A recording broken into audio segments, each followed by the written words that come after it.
Building থেকে বের হয়ে এলো ওরা। তখন ঈশার আজান পড়েছে চারদিকে। কুয়াশা আচ্ছন্ন প্রকৃতি। ঠান্ডায় অন্তু থরথর করে কাঁপছিল, কিন্তু চেহারা উদ্দীপনাহীন।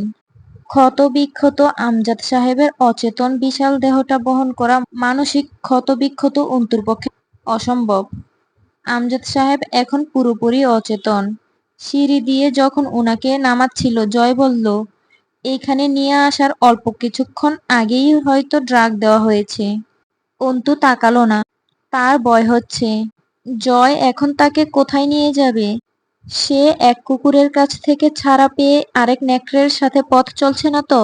অন্তুর চোখে শুধু ভাসছে জয়ের চোখের সেই লোলুপ দৃষ্টি, যখন তার পর্দা হটানো হয়েছিল। কি বিশ্রী আগ্রহ নিয়ে চেয়েছিল জয় আমির। জয় যখন আমজাদ সাহেবকে তুলে নিয়ে বের হয়ে আসছিল, পলাশ কিছুই বলেনি।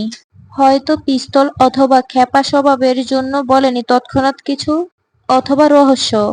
জয়ের জানা নেই পলাশের শিকার ছিনিয়ে নেওয়ার প্রেক্ষিতে পলাশ কি করতে পারে পরবর্তীতে। সিঁড়িটা ঘুটঘুটে অন্ধকার ছিল।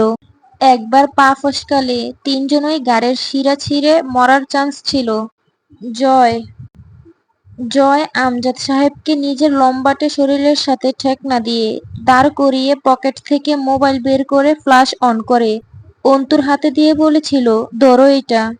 অন্তুর বুকের দরফরানি তখনও থামেনি। আর না গেন্নার আগুন নিভেছে। তবু সে যান্ত্রিক হাতে ধরল ফোনটা। গোটা ঘটনাটার হিসেব মিলছে না। তার মনে হচ্ছে এখানে যা দেখা গেছে তার চেয়ে বেশি অদৃশ্য ঘাবলা ঘটনাটিতে ভরপুর।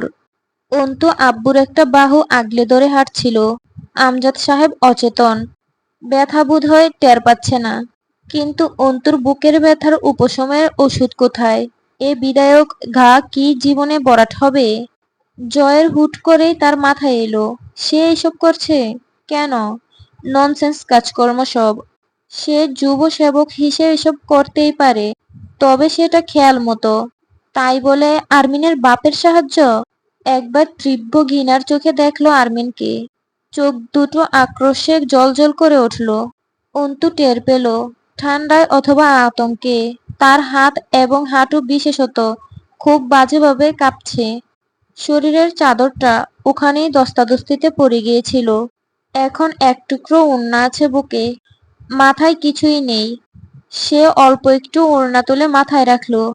অভ্যাসবশত যেই মুখটা আবৃত করার জন্য আপনা আপনি হাতের ওড়না মুখে চলে যাচ্ছিল, সঙ্গে সঙ্গে হাত নামিয়ে ফিক করে হেসে ফেলল। চোখে এসে পানি জমল একদলা। ভিতরের যন্ত্রণারা ধিক্কার দিল ওকে। বোকা মেয়ে, তুই তো জবাই হয়ে গেছিস। তোর আর কিছু বাকি আছে। মুখ দেখে এখন আর নাটক না করলেই নয়।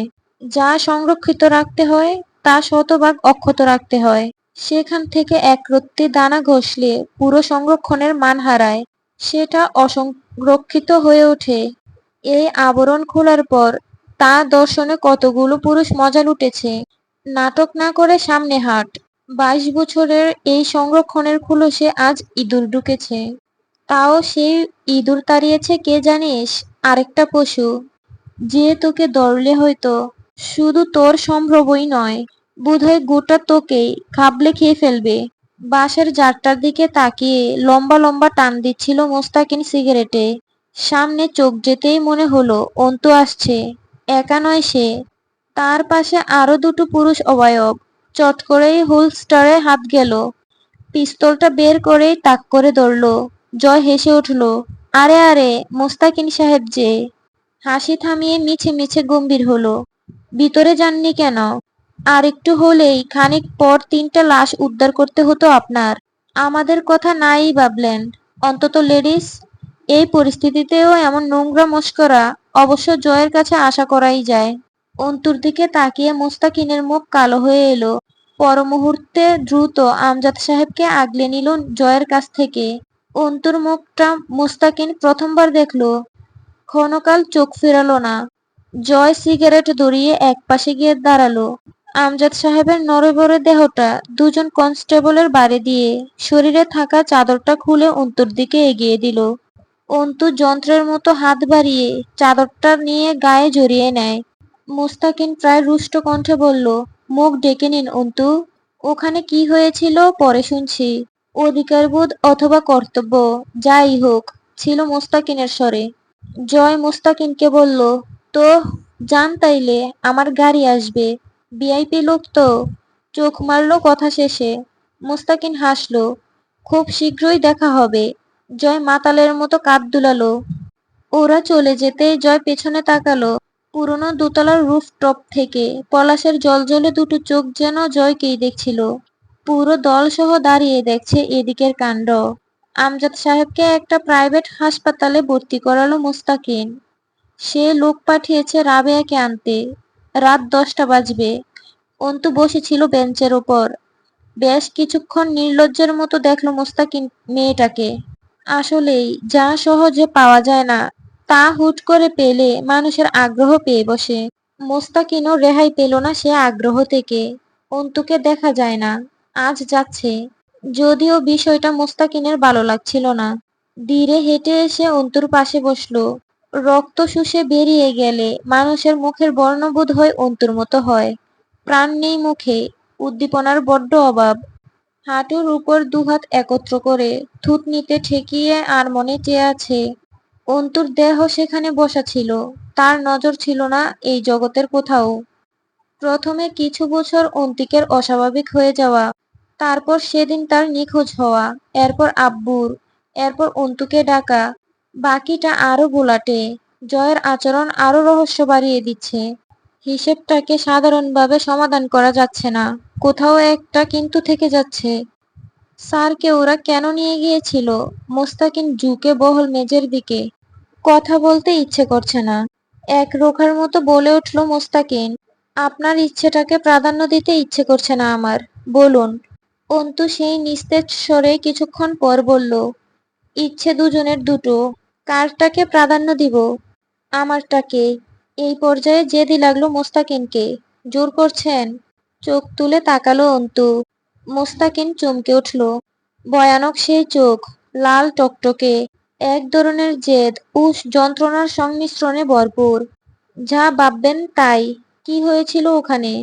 একটু থেমে অপরাধীর মতো বলল, আমার উচিত হয়নি সময় 1 ঘন্টা দেওয়া। আমি ভাবছিলাম সাধারণত কিডন্যাপিং কেস। গিয়ে কি করতেন? কিছুই করার ছিল না বলে মনে হয় আপনার?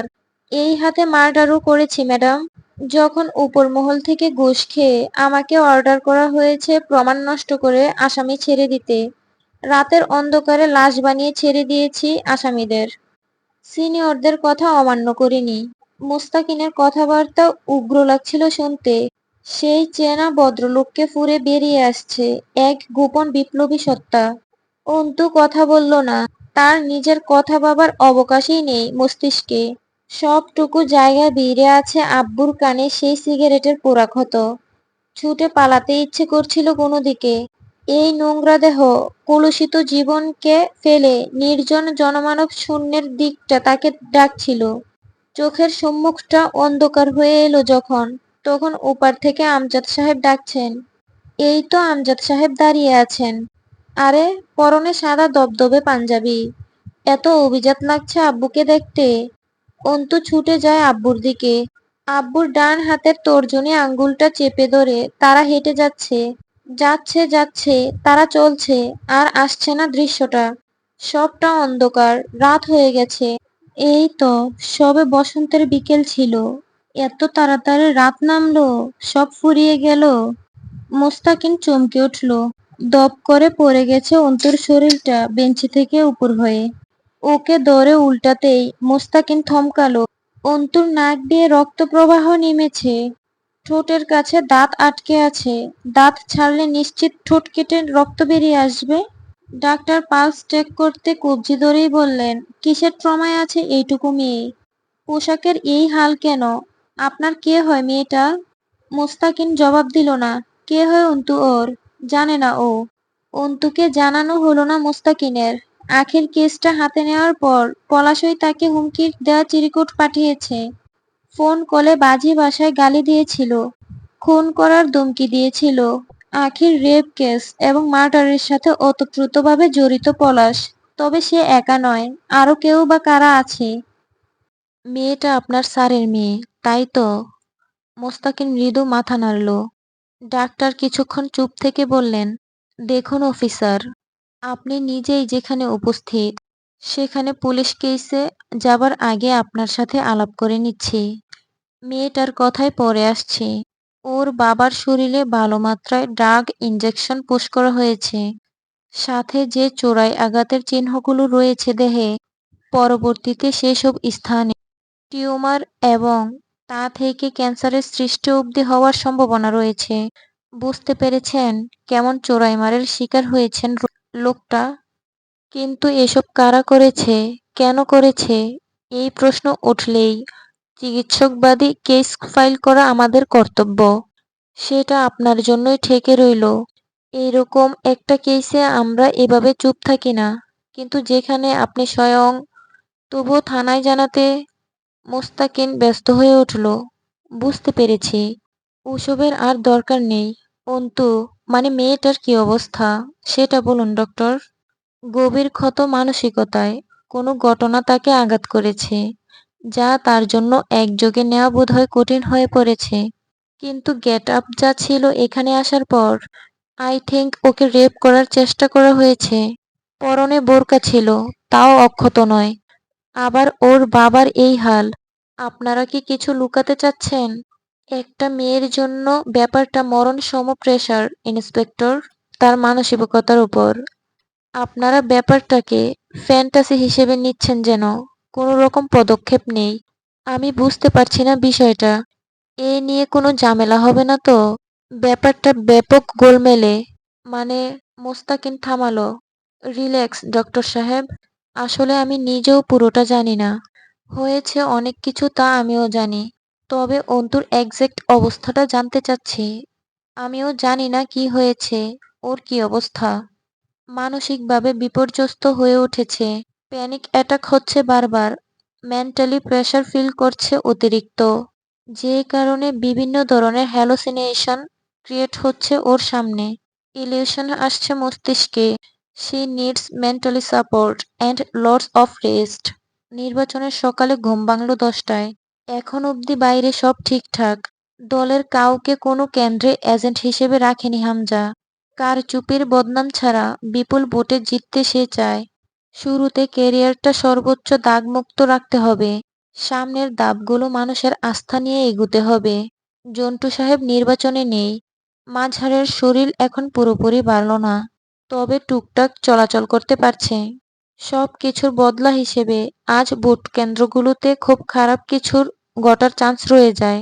আবার সারাদিন না হোক, ভোট গণনা অথবা ঘোষণার পরেও ঝামেলা হতে পারে। তুলি এসে বসল হামজার পাশে। ভাই, কোয়েলের দুধ ফুরিয়ে গেছে, একটু কাউকে পাঠা দুধ এনে দিতে। হামজার সাথে তুলির সম্পর্ক ভালো না। আগে ছিল, এখন নেই। এখন দুজন দুজনের সাথে কথা বলতেও আটকে যায়। সীমান্ত মণ্ডলের সঙ্গে পালিয়ে বিয়ে করার পরিণামে দুই ভাই বোনের মধ্যে এই দূরত্ব। সীমান্তর এত মারধর সহ্য করেও তুলি ওই বাড়িতে রয়ে গিয়েছিল। হামজা আনতে যায়নি, আসলেও বলে চলে যেতে। হামজা তুলির কাছে বাচ্চাদের মতো অনুরোধ করেছিল সীমান্তকে ভুলে যেতে। এরপরেও তুলির এই পদক্ষেপ হামজাকে বহু দূরে টেনে এনেছে। জয় উঠে এসে জারি মারল একটা। কাঁদছে কেন মেয়ে? দুধ ফুরিয়ে যাবার পর বলার কারণ কি? সেই সময়টুকু কি দুধের পাতিল গুলিয়ে খাওয়ানোর পরিকল্পনা থাকে? এইসব বাল বেটিরা বাচ্চা মানুষ করছে? তুলি কিছু বলল না। সে ব্যতিক্রম কিছু আশা করে না জয়ের কাছে। সাদা দবদবে লুঙ্গি পরনে, যেটা দেখলে হামজা প্রায়ই বলে, তুই কি লালন ফকিরের ভক্ত? ওরা এমন কাফনের কাপড়ের মতো লুঙ্গি পরে। হামজা তখনও বসেছিল সোফাতে, চিন্তিত মুখ, উদ্বেগে ভ্রু কুঁচকে আছে। সোফাতে মাথা ঠেকিয়ে চোখ বুজে কপালে আঙ্গুল নড়ছিল। জয় কথা বলল না। হামজা সেদিনের পর আজ প্রায় 2 দিন কথা বলে না জয়ের সাথে। এরকম বেহুদা কাজ যে জয় এই প্রথম করেছে এমন নয়। বন্ধুত্বকে শত্রুতার পরিণত করার হাত দক্ষতার। তাও আবার অহেতুক সব কারণে এসব উল্টাপাল্টা কাজ করে বেড়ায়। রুমে গিয়ে লুঙ্গির উপর খয়েরি রঙা একটা শার্ট পরে বেরিয়ে গেল বাইরে। গোয়ালার ফার্ম, বাড়ি থেকে কিছু দূর হেঁটে। আজও নিচতলার ওয়ার্কশপে কাজ চলছে। রাস্তায় লোকজনের চলাচল দেখল। কেউ বোট দিয়ে আসছে, কেউ যাচ্ছে। একটা অন্যরকম আমেজ দেখা গেল রাস্তায়। পোস্টারগুলো এখনো সেটে রাখা, অথবা ঝুলছে উপরের তারে। যাওয়ার সময় সাথে রাহাত ছিল। জয় হাঁটার সময় হাতে লুঙ্গি উঁচিয়ে ধরে হাঁটে। লম্বা ছিপছিপে জোয়ান শরীরে লুঙ্গিতে অন্যরকম অভিজাত্য ফুটে ওঠে তার শরীরে। পায়ে চামড়ার স্যান্ডেল, বেল্ট খোলা, হাতে একটা রূপোর বালা। আশেপাশের লোকেরা, যারা হামজাকে ভোট দিয়ে ফিরছিল, হাত উঁচু করে বৃদ্ধা আঙ্গুলের টিকা দেখিয়ে গাল নেড়ে হাসল। রাস্তায় উঠতে বয়সী ছেলেরা সালাম ঠুকলো। দৌড়ে এলো কেউ কেউ হ্যান্ডশেক করার জন্য। ডেইরি ফার্মের পিছনে মাঝারদের আস্তানা। সেখানে ঢুকতেই নাক কুঁচকে ফেলল রাহাত বাই। কোনে ঢুকতেছেন? বাইরে খাড়াইয়া দুধওয়ালা বেটারে ডাইক্কা আনে। গন্ধ লাগতেছে। জয় গুনগুন করে গান গাইছিল। আমার সোনার বাংলা, আমি তোমায় ভালোবাসি। জন্ম দিয়েছ তুমি মা, তাই তোমায় ভালোবাসি। গোয়ালের মাঝ দিয়ে গান গাইতে গাইতে দিব্যি হেঁটে গেল বাইরের দিকে। রাহাত বুঝল না জয় ভেতরে কেন যাচ্ছে।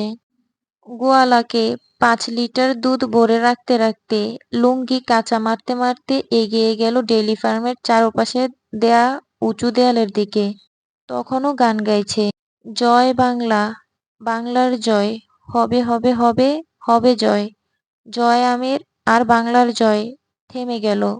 আরে শালার, আবার গান ধরল, জয় বাংলা, জয় বাংলা, বাংলার জয়। লুঙ্গির কাছা পিছনে গুজে এক লাফে চড়ে গেল প্রাচীরের ওপর। অল্প একটু মাথা বের করে দেখল ওপাশে মাঠে এক গোল মিটিং বসেছে। জয়ের ভাবনা ভুল হবার নয়। সেখানে মাঝার শুধু চেয়ারে স্ক্রেচে ভর করে বসে আছে। পলাশকে ওখানে দেখে হাসি পেল জয়ের। এই দুনিয়ায় জাদু বলতে যদি কিছু থেকে থাকে, তো সেটা হলো মানুষের রূপ পরিবর্তনের ব্যাপারটা। ম্যাজিকের মতো এক লহমায় নিজের পুরো ধারা বদলে আসল রূপে চলে আসতে মানবজাতির সময় নেয় না। এতদিন পলাশ স্বীকার করত না যে তার মাঝারের সাথে সম্পর্ক ভালো। আবার তলে তলে হামজা ও জয়কে হাতে রেখেছিল নিজের শক্তি, কিছু গোপন ব্যাপার ও পার্টনারশিপ বহাল রাখতে। আরও একজন পিঠ এপাশ করে ঘাসের ওপর বসে আছে সেই মিটিংয়ে।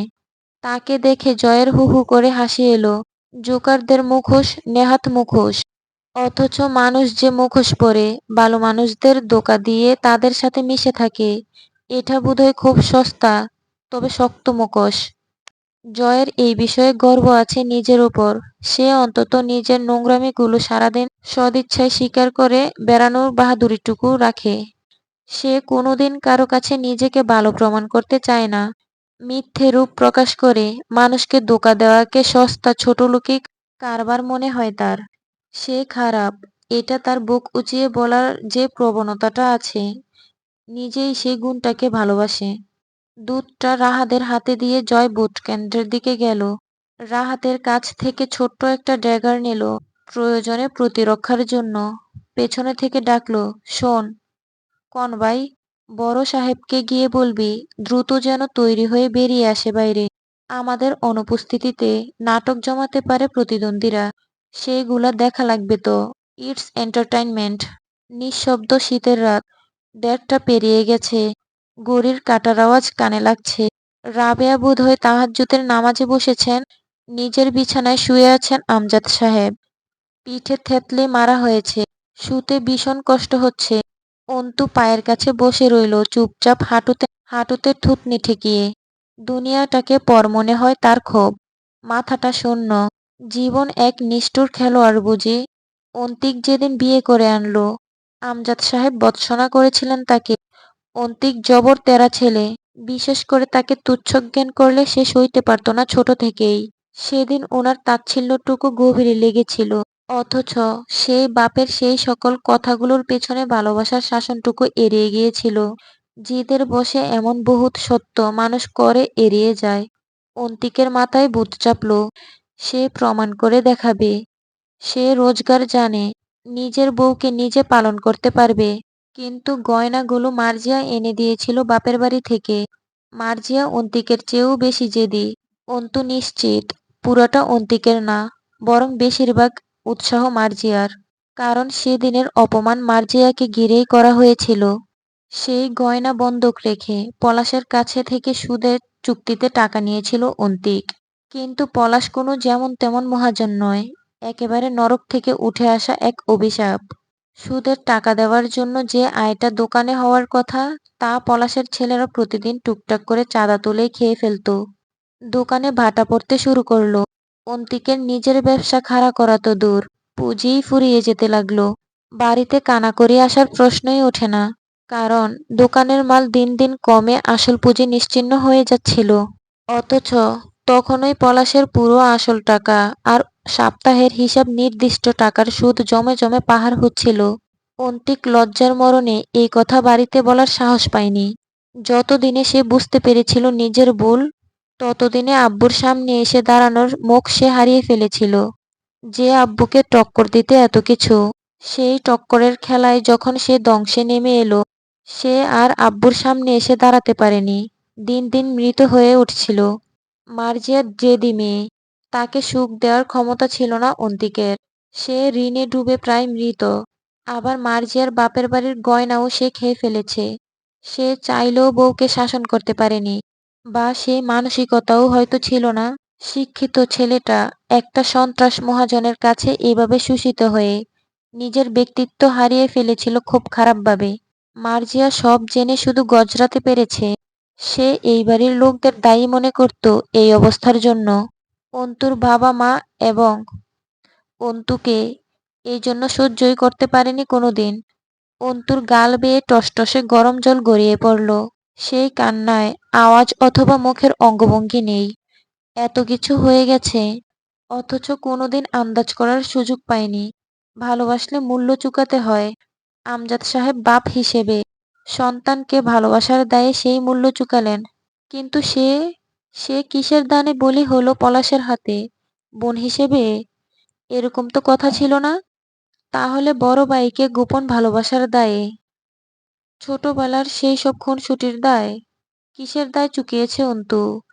দূর থেকে বোমাবাজির আওয়াজ আসছে। অন্তু বুঝে আলতো করে ঠোঁট বেঁকিয়ে হাসল।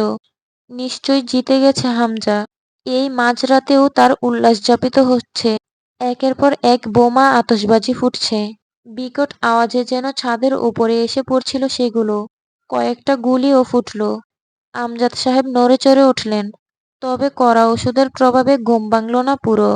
তার খানিক বাদেই সেই মাঝরাতে বাড়ির সামনে দিয়ে বিশাল বড় মিছিল চলে গেল। এই উল্লাস সন্ত্রাসের রাজত্ব শুরু হওয়ার উল্লাস। শেষ রাতের দিকে থামল উল্লাস। তবুও দূর থেকে ধুমধাম গানের আওয়াজ ভেসে আসছিল। পুরো দিনাজপুর মেতে উঠছিল সেই উৎসবে। ভোজন চলছে, নাচানাচি হচ্ছে, এমন একটা আমেজ ঘরের ভেতর থেকেও টের পাচ্ছিল। কাদার পরে মানুষ খুব ক্লান্ত হয়ে পড়ে, তার উপর মানসিক চাপ। রাবেয়া জায়নামাজে শুয়ে পড়লেন। অন্তু বসেছিল ওভাবেই। এটা চলে আসছে এমনভাবেই। সে অসুস্থ হলে আমজাদ সাহেব ঘরে আসতেন না, বসে থাকতেন অন্তুর ঘরে সারা রাত। রাবেয়া পাশে ঘুমিয়ে নিত। আমজাদ সাহেব অসুস্থ হলে অন্তুকেও বসে থাকে সেভাবেই। একদম নীরব হয়ে গেছে পরিবেশ। তার উপর ঠান্ডা আবহাওয়া, শীতের রাত। এমন এক ভৌতিক মুহূর্তে দরজায় করাঘাত পড়ল। করাঘাত যেন চাপা হাতে পড়ছে। হাত শব্দ বাঁচাতে চাইছে, সংকোচে জমে গেছে। বেশ কিছুক্ষণ পর্যবেক্ষণ ও ইতস্তত করে খুলতে উঠে গেলেন রাবেয়া। অন্তুর মস্তিষ্ক আতঙ্কগ্রস্ত হয়ে উঠল। সে মানসিকভাবে অসুস্থ হয়ে পড়েছে। সাহসগুলো একবেলায় দুমড়ে রেখে দিয়েছে পলাশ আর জয় মিলে। প্যানিক কাটেনি। এখনো মনে হচ্ছে এবার তার সাথে আবারও কোনো নাটকীয় ঘটনা ঘটবে। ধীরস্থির পায়ে এক লম্বা পুরুষ ঘরে পা রাখল। তার পায়ে প্রাণ নেই, চোখের দৃষ্টিতে চঞ্চলতা নেই। নজর থেমে আছে বিছানায় শুয়ে থাকা লম্বাটে অসুস্থ শরীরটার দিকে। নিস্তড়িত পায়ে এগিয়ে এলো বিছানার দিকে। অন্তু তাকিয়ে দেখল না, শক্ত হয়ে বসল। এতক্ষণের আতঙ্ক দূর হয়ে এক বুক ঘেন্না তার শির দ্বারা বেয়ে নেমে যাচ্ছিল। পুরুষ অবয়ব ধপ করে বসে পড়ল আমজাদ সাহেবের পায়ের কাছে। আস্তে আস্তে হাত এগিয়ে দিল ওনার পায়ের ওপর। বহুদিন পর এভাবে ঘরে প্রবেশ তার। আমজাদ সাহেবের এত কাছে আসা। ঝুঁকে বসে রইল বেশ কিছুক্ষণ। টপ করে এক ফোঁটা জল পড়ে আমজাদ সাহেবের গায়ের ওপর বিছানো কম্বলে। অন্তু উঠে বেরিয়ে এলো রুম থেকে।